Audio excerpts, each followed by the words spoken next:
Last year at graduation when I came, I had to be here for the first one because from 2000 on, it was my goal to see this school become a 12th grade academy. I did not get to see the dream happen while I was here, but during the 17 years that I was principal, we made steps forward, and as they just mentioned, it's the legacy that we leave behind that others can build on. When I came to graduation, some of the boys from this class asked me, "Mrs. Peeke, are you coming back for our graduation?" And I said, "Well, I don't know," because the reason I was here last year was not because I was still associated with the school, but it was because it was the first time they had graduated 12th graders, and I just could not be here.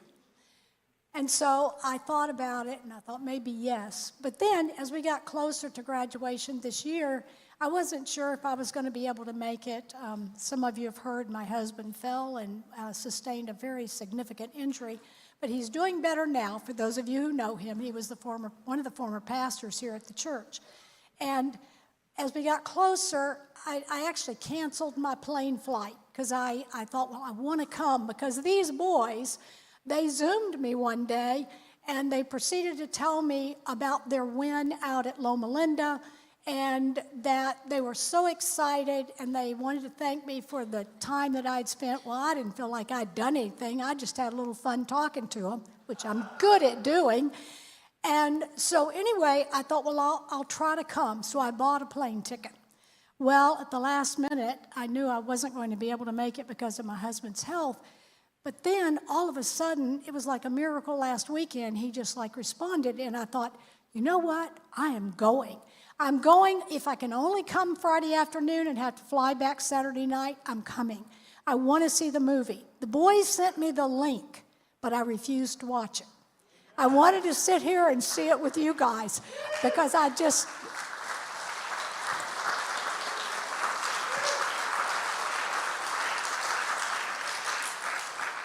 knew this would be fun, okay? And I knew as I was going to watch the video, I had an idea of what they were going for after all our conversations. But I thought, it reminded me of what we did before when we had another $1 million project. In fact, it ended up being $1.4 million that we had to pay off, besides the $1 million I think they'd already paid before. And so I thought, I just want to do something maybe that I can encourage them to let them know. I saw, by the way, some of the little snippets that have been shown in church, I knew nothing about it. But I would get a phone call or an email from Linda Elliott or from Ingrid Lemon, and they would say, "Well, we sure enjoyed having you in church today." And I said, "Oh, yeah? How did that happen?" And they would send me the link, and I'd go on the YouTube and watch the little presentation they did. And then as the boys proceeded on their project, a couple of times the seniors, who are now the seniors, they came through, and because my house is within a mile of the highway that goes from here to Collegedale, Southern Adventist University, they would go practically right by my house. And when I heard that they were going by my house, I would tell Mrs. V, I would say, "You got to stop. I'll fix you supper, whatever you want. Just come and stop." So I've tried to maintain contact with Atholton over the last 7 years since I left. And when as they would come through, and I would think about that, and they would tell me about the little projects. Like you had one a while back, I can never remember the name of it, but it's where you were asking people to give up stuff and turn the money in. And I just remember how much fun I had because I called Mrs. V when I found out they were coming through for college days, and I said, "Please," oh my. Oh, well, maybe the Lord will rain a little money down too. Okay. But anyway, when I heard they were coming through, I had listened to the little YouTube video from a couple of weeks before or something, and Alec had given an appeal at church on the little video, encouraging people to give up something, whether it was a coffee from Starbucks or whatever it was, and turn that money in. And so I thought, hey, that sounds like so much fun. You know, they said I was a project person. I am. So I said, that's so much fun. I want to do it too. So I began to think, what could I do? Well, I thought of a good story. So they were going to come by and they were going to film it. And I had 2 gift cards that somebody had given me when I was principal here at Atholton. And I had heard that these gift cards no longer disappear. They don't just take your money away when you don't spend them. So I thought, well, last year for graduation, I needed a dress. So I took these gift cards, went to Penny's, and was going to buy the dress, and they said, sorry, these cards aren't any good. And I said, oh, okay, I need the dress. I'll buy the dress. She said, oh, no. Go up to customer service. They'll give you 2 new cards. I said, okay. So I went up, and I got a dress and had $40 left over. And I thought, oh my, that's what I'll do. I'll give them the money from my gift cards. Then I got to thinking about it, and the Lord impressed me. I can do more than that. I don't need to give them $40, but I got to have something I've given up or some way that I can make the money equal the project. So I got to thinking it all week, and then I thought of it. And when the boys came through, I said, okay, get your cameras out, get your stuff set up. I'm going to give you a story. And the story was, I decided that, well, long story short, I go to the gym every morning at 5 o'clock and swim, okay? That's why I'm skinny now. But anyway, I looked at pictures of me the other day, and boy, I was fat when I was here. Anyway, so I said, okay, when I went to the gym, when I retired, the first thing I did, short of buying my house, is I went to the gym and I said, I want a gym membership. I didn't care what it cost. I was going to get a gym membership and get myself in shape. And they said, okay, it's $42. I thought, whoa, that's a deal. That's half what I was paying over here at Lifetime. And so I got in there, and a few months later, I get this letter from my insurance company, and they said, oh, we're reducing your membership fee. It's only $21. And then I got to thinking, oh, that's great. Well, then a few months later, I get a letter, and it said, it's not going to cost you anything. You're getting old. I said, well, thanks, but I'll take it. So I figured out that at roughly $42 a month or whatever, I had just that year alone. Now, I didn't do it for the week or for the month. I said, no, let's go big. Let's do a year. I figured I had saved about $500. So when the boys came and took the film, I did my little story and reached behind me, and I handed them the $500 check. I wish you guys could have seen their faces. I wish I had the camera and took the picture of them, because they weren't expecting that. And I know $500 at their age, that's a lot of money.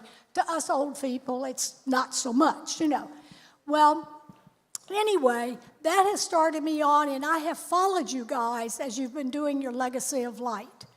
I am so happy that you have reached out and you've done. But I have a couple of questions here for you, and I need everybody to respond. First of all, everybody in the audience who is a current student at Atholton, would you stand and remain standing for just a minute? I'm not going to make you stand long. Stand up if you are a current student at Atholton. All right, you guys can look around and see who it is. If you have ever been a student at Atholton since 1957 or 8, would you stand with this group? Stay standing, everybody. There's a bunch of you out there, I know. All right. Mrs. V, you might want to come up here and take a picture, because you got to get this for your next section of Legacy, okay? Come on up here. All right, now, anybody in the audience who has helped out at the school, you came over and helped them sort from Claire's Gourmet, all the pies and cakes and all that terrible stuff you're not supposed to eat. Anyway, if you have ever helped with one of the fundraisers or a field trip or anything, teacher in the classroom, anybody that has ever helped physically at this academy, maybe you were even on the original building Stand if you helped. There should be a few of you out there. All right, there we go. Now, we're not done yet. Hang on. Of those of you who are standing as well as sitting, if you have contributed financially in any way to Atholton Academy, from the previous mortgage payoff to the current legacy of life, stand. All right, come on, don't be bashful. All right, one last question. Is there anybody still sitting that has ever contributed even as little or much, however you want to look at it, as a $1 bill to the Lamb's offering on Sabbath when the little kids come down front? Stand up.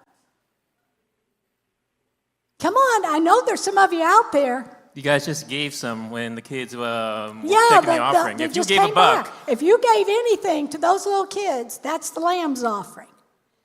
All right. Now, I want you to look around, guys. Those of you up front, look around. This is the legacy of Atholton Adventist Academy. You may be seated.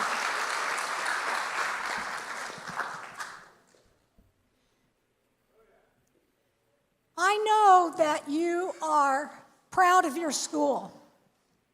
And one of the things that always used to bother me when I was here is that because I love to do things quietly behind the scenes, yes, I can stand up here and talk all day. But when it comes to doing things to push the program forward, I like to be orchestrating behind the scenes. And when we did the first mortgage, a lot of the church members especially, bless their hearts, and there is no condemnation in my voice at this point. A lot of them felt like the school was a real drain on the church financially. And what they didn't realize, and you heard it in the video this morning, the Academy gave hundreds of thousands of dollars to the first mortgage that was taken out to build the building we have now. The Academy was not draining the finances of the church. The Academy was helping to pay off a mortgage, which theoretically was the expense and the responsibility of the church. Because what you may not know is that the school does not own the school. The church owns this entire property, including the school. So theoretically, it was the church's obligation, just as it is now. $1 million is a church obligation. You may not like me to say that, but it's true. But at the same time, we all want to step up and help. I am so proud of all of you and what you've been able to accomplish. I miss you desperately at my house. I wish I could take you all home with me. But in honor of our special occasion today, and these boys know nothing about this, I would like to honor their work and Mark Camberiotti's assistance with them by giving them this small gift, which will go to the Legacy of Light campaign. Some of you know and some of you don't. The matching funds that have been given for the last couple of years have been from me. So that's $50,000. And the reason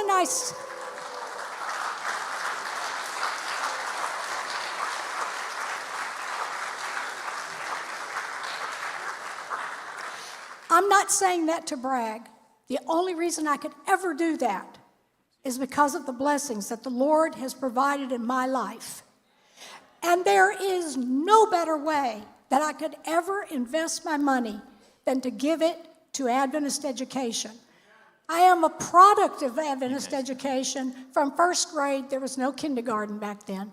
First grade all the way through 2 master's degrees and half of my doctorate, which I chose not to finish because I didn't want to finish it. It's the only thing I know of that ever quit in my life, but it was for my children that I quit because it was taking too much of my time.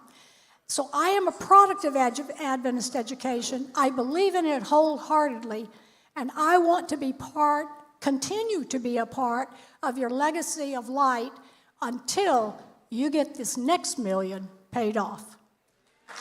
Okay, so you heard Mrs. Peeke gave the matching $50,000. Moises, I don't think they can see what's on that check, so I'm going to have you tell everybody. Okay. The check itself says $20,000, and inside, I don't know what's in here, but it says Atholton SDA Church, $20,000 for Legacy of Light, and it's from Mrs. Marilynn M. Peeke.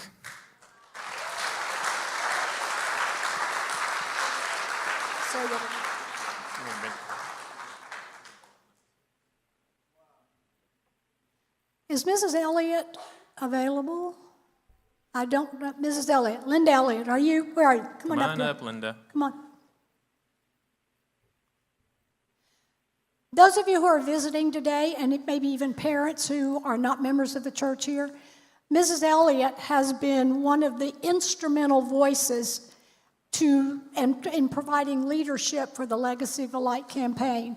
And so, Linda, it is with great pleasure that this donation here is for the Legacy of Light, and you've got a tithe envelope there, and you can put it in the offering or give it to the treasurer. Thank you, guys. God bless.